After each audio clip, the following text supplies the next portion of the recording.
Hello everyone, welcome back to our channel Swathi little things. ఈరోజైతే మనము healthy అవిసె పొడి అయితే ప్రిపేర్ చేసుకుంటున్నాము. ముందుగా ప్యాన్ పెట్టుకొని అందులోకి 1 కప్ అవిసెలు అయితే నేను ఇంకా తీసుకుంటున్నాను. ఈ అవిసెలు మన హెల్త్కి, మన హెయిర్కి, మన స్కిన్కి చాలా అంటే చాలా యూస్ఫుల్. వీటిని మనము బ్యూటీ క్రీమ్స్లలో అయితే ఎక్కువ యూస్ చేస్తారు. వీటిని మనం కిచెన్లో ఈ విధంగా అయితే యాడ్ చేసుకోవచ్చు. హెల్త్కి చాలా మంచిది, అలాగే స్కిన్కి కూడా చాలా మంచిది. వీటి వల్ల చాలా బెనిఫిట్స్ అయితే ఉన్నాయి. సో అందుకని నేను అవిసె పొడి అయితే ఈరోజు ఎలా ప్రిపేర్ చేయాలో చూపిస్తున్నాను. ముందుగా అయితే అవిసెలు ఈ విధంగా అయితే ఫ్రై చేసుకోవాలి. వీటికైతే కొంచెం టైం పడుతుంది. అండ్ అలాగే ఇవి నువ్వులు అయితే ఏ విధంగా చిట్పట్ అని అంటాయో ఆ విధంగా అయితే కనుక చిట్పట్ అనే సౌండ్ వచ్చి పైకి అయితే ఎగురుతాయి. సో కొంచెం కేర్ఫుల్గా అయితే కనుక వీటిని ఫ్రై చేసుకోండి.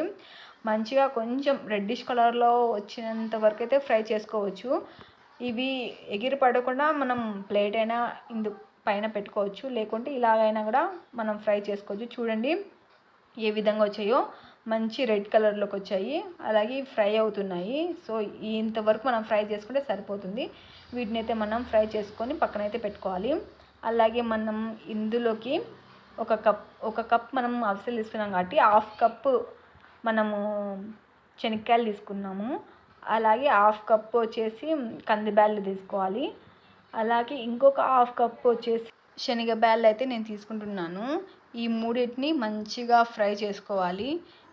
ఇవన్నీ కూడా మంచి గోల్డెన్ బ్రౌన్ కలర్లోకి వచ్చేంత వరకు మనమైతే ఫ్రై చేసుకోవాలి. ఇవన్నీ ఫ్రై అయిన తర్వాత వీటన్నిటిని మనం మిక్స్ చేసుకోవాలి. అలాగే ఇవన్నీ కూల్ అయిన తర్వాతనే మనము వీటిని పౌడర్ చేసుకోవాలి. వీటితో పాటు మరికొన్ని కూడా మనం యాడ్ చేసుకోవాలి. అందులో కోకోనట్ పౌడర్, కొబ్బరి పొడి, దీన్ని కూడా తీసుకొని మనం కొంచెం గోల్డ్ బ్రౌన్ కలర్లోకి వచ్చేంత వరకు ఫ్రై చేసుకోవాలి.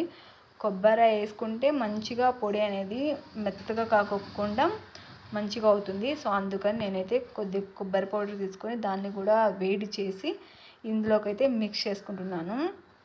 అలాగే ఇప్పుడు పప్పులు అయితే అయిపోయినాయి. ఇప్పుడు మనము మసాలా ఇంగ్రీడియంట్స్ అయితే కనుక ఫ్రై చేసుకున్నాము.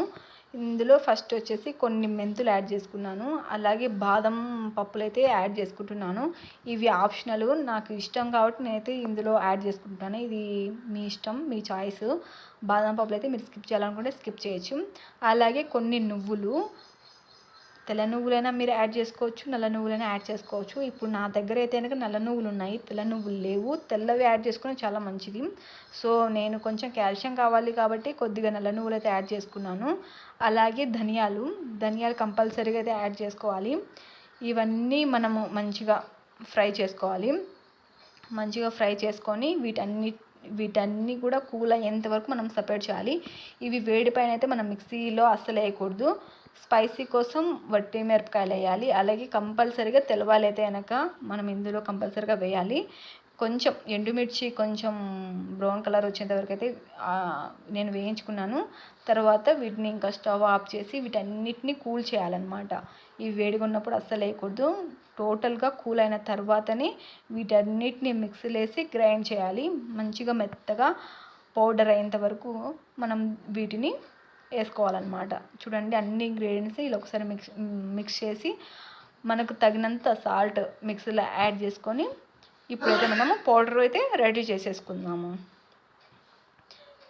ఫైన్ పౌడర్ అయితే కనుక మనకు రెడీ అయిపోయింది. సో ఈ విధంగా అయితే మనకు పౌడర్ ఉంటుంది.